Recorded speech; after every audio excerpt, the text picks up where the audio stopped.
r/ask Reddit. What is a problem in 2019 that would not be one in 1989? Having to unplug my book so that I can charge my cigarette. Best one in my opinion. If someone went around at the end of the 80s proclaiming these to be in the future, they would be laughed at the hardest. Unless they ran across a fan of Hitchhiker's Guide to the Galaxy, in which case they'd probably talk your ear off.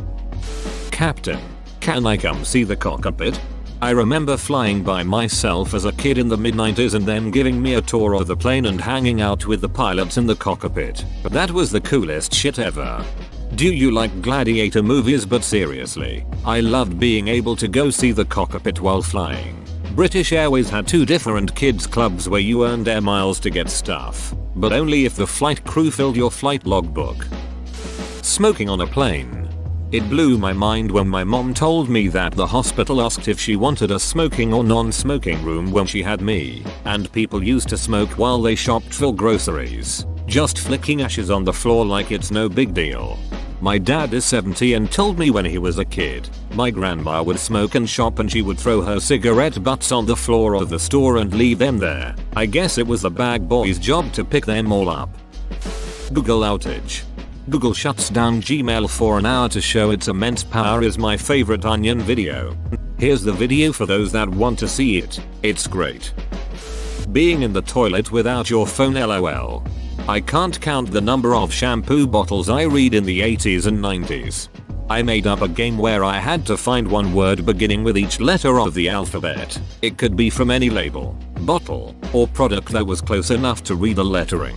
I think I gave myself 2 cheats, usually for the letter X and Z.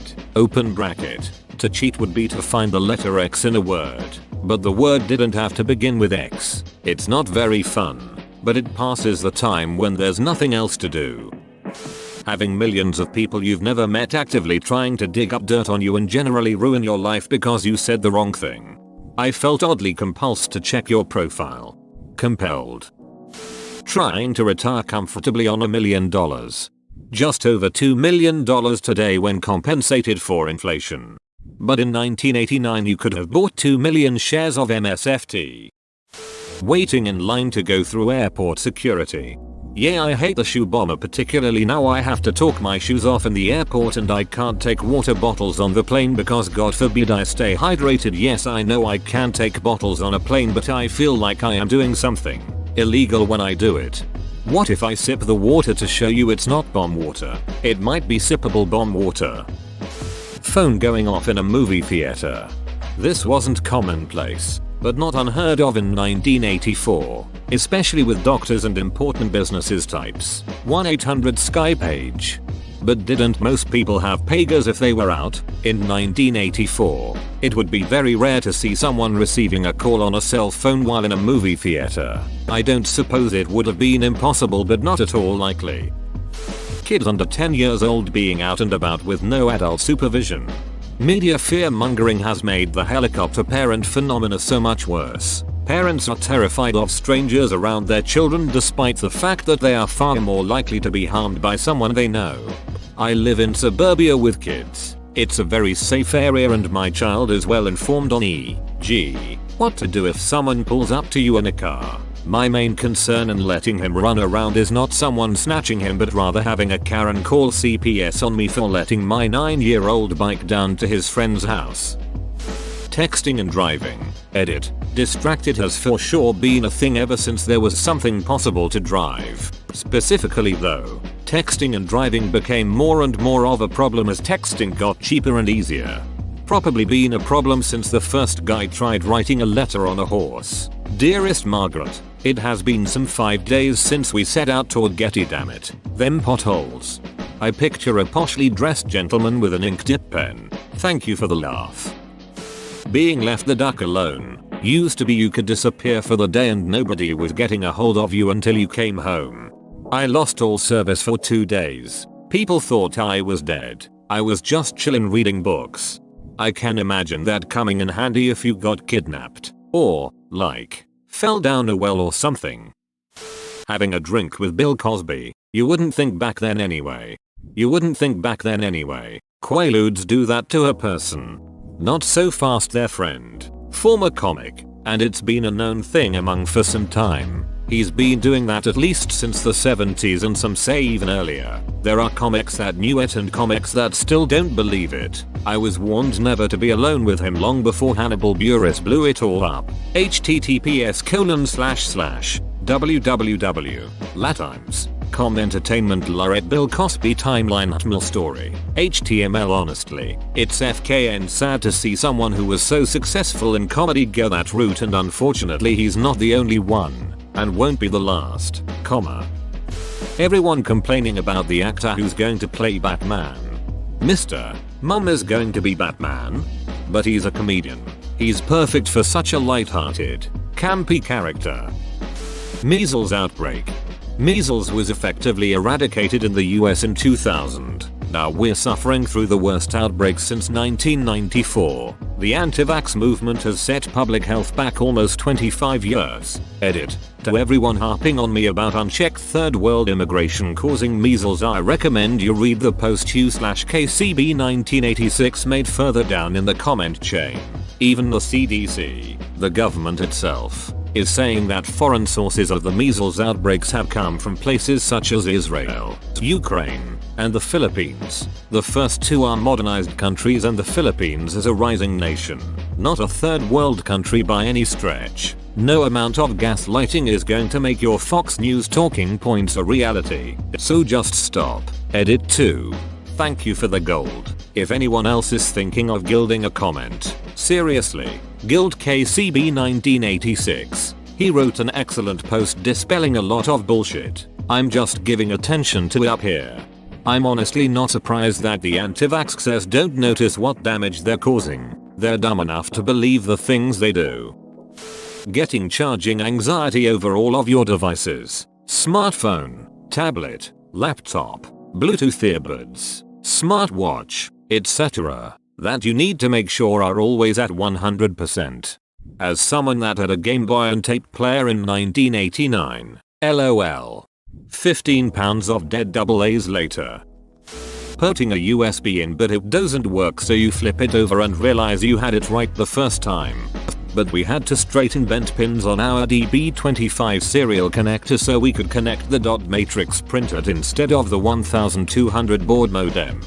Reading this comment made the dial-up screech start playing in my head and I can't get it to stop. Maximum Overdrive came out in 1986 and depicted a world where all the machines somehow come alive and try to kill humans. It was a silly premise back then. How could machines just come to life? Well, now between self-driving cars, military drones, the Internet of Things, and how even a ducking toaster has Wi-Fi these days, I'd say Maximum Overdrive is getting closer and closer to real. I'm so excited. The Terminator came out in 1984. You can't mention Maximum Overdrive and the Terminator without also mentioning 1984's Runaway. Your home deadbolt lock running out of batteries. Depression stemming from social media. Also iPhone updates being released and your old iOS system running horribly after that. Google Maps not loading. It was trying to unfold a map without ripping it in 1989. Unfolding is easy. It's folding your map back up that was hard. I still keep one in my car just in case. But now that I have two forms of GPS, I really don't think I'll need a map unless it's the apocalypse. And if it is, my map will probably be outdated by then. Lots of construction has happened since I bought that map. Having the internet brainwash you. One little space was all it took for me to read that sentence completely differently. It's a weird but fascinating mental image. I know, right? I was thinking, what is this internet brain and does it really wash people? Metallica being shitty. I heard a song come on the radio. I was like, whoever this is, it sounds like they're trying really hard to sound like Metallica. At the end of the song, the DJ says Metallica, Atlas Rise. Oh, so the band that is trying to sound like Metallica is Metallica. Metallica only has one song nowadays. It's called Banana Jog and the guitar part goes like this. Jaga jaga jaga joga banana. Jaga jaga jaga joga banana. Repeat for 7 minutes or so and overlay some shouting about feelings. In concert Metallica is great. The problem is the new albums only have Banana Jog. Influencers trying to sponge off the rest of the world because they're essentially useless at anything else in life. To be clear, I realize some are knowledgeable and respected and perhaps earn their keep if you will. More the Instagram non-models that think the world owes them everything and they have to do nothing but take pictures of themselves. Good lord. A few months ago when that Instagram girl's video went viral where she was crying because someone reported her IG and it got deleted, I couldn't help but feel like it was satire. She was like, I literally have no skills and I'm unhireable. I can't work in the normal workforce so I need this. She was literally saying I'm too lazy to learn a skill so keep liking my pictures. Our company's reputation is being destroyed by a trending hashtag. Actually, something like that used to happen when Crystal Pepsi started eating into Coca-Cola's sales. They created Tab Clear and drove it into the ground with bad marketing to kill Crystal Pepsi as well. Edit. Changed pivot to Tab. I can't pick up my kid because the car seat is in the other car. Your phone running out of charge. Edit. I thought the question said 1889 not 1989. Helicopter parenting. By 80s standards, my parents were helicopter parents. By 2019 standards, DCFS would have gotten involved. Parents getting neglect charges because their kids walk to McDonald's doesn't help. That said, the helicopter parenting has gotten totally out of control, but I'm seeing less of it from people between my age and parents in their 30s and early 40s. The younger generations don't quite buy into the whole someone is always trying to duck sell drugs to your 9-year-old. I was born in 1990 and helicopter parenting was all the rage. My parents were no exception. We're going to treat you like a child until you're 18. Then you better understand every aspect of being an adult. As you can guess, I have been doing quite a lot of on the job, or to keep a job, learning. Oh, you've never had a job? That's lazy. You're in college. I had to work since 12 years old on a farm. Builds character. Yeah, my parents said they won't pay for my college if I get a job. I have to focus on my studies. They said girlfriends are a big distraction too, so there's that. Woo, college. My weed is out of batteries. Surprised I haven't seen this yet. The amount of plastic in the ocean. Global warming. Multiple species becoming endangered and or extinct. All forms of climate change. No, it was ozone hole. Air pollution. Endangered species, like bald eagle, clubbing baby seals. It was also discussed concerning an ice age. Don't forget Y2K. Selfie deaths. People falling off cliffs and ledges trying to take a selfie. Cyberbullying. I was cyberbullied in 1986. Someone hacked my account on a local computer bulletin board and impersonated me and said things that I wouldn't have said. I was banned from that bulletin board and lost some friends over it. I told people that it wasn't me. Some people believed me and others didn't. I had to get some new friends. I stopped going on BB says. The damn summer heat. When I was a kid I used to be outside all day every day. Now you can literally die from it. Stupid global warming. Whales and Texan. Fentanyl. Always being reachable. I cannot count the number of times when my wife would call and I don't answer. For whatever reason. She calls back 5 minutes later like, where have you been? Some of my best vacations have been ones with no cell service. Cardi B. Whoa, you made it to the end? You're a ducking beast. I'll cut you a deal. Smash like and subscribe for more curated content, bruh. It's free and that's a great price.